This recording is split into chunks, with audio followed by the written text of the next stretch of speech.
Урматтуу агай мусулман бир туугандар, bu dinimiz акыркы din, толук din, кереметтүү din, универсалдуу din, бардыгына жолдомо бар, бардык жолдон чыга турган din, бардыгына байланыштуу өкүмдөрдү курчаган.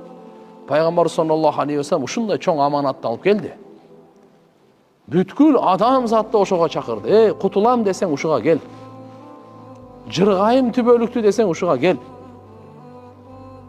Кел, ушу кор болбойм десең эле кел. Бактылуу болгонду кааласаң кел. Мына. Тандоо. Ошон үчүн иншалла келиңиздер. Ар бирибиз ушуга көңүл бурайлы, убакыт бөлөйлү, маани берейли. Акылыбызды, күчүбүздү, жөндөмдүүлүгүбүздү ушуга кичине инвестиция кылайлы. Кандай экен деп.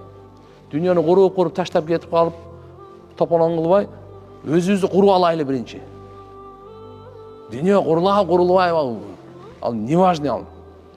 Мен курулуп, мен бузулганым ушу өтө маанилүү. Кудай сактасын, мен оңолуп курулуп кеткен болсом, иншалла түбөлүктүү ушу дене бейиште жыргайт.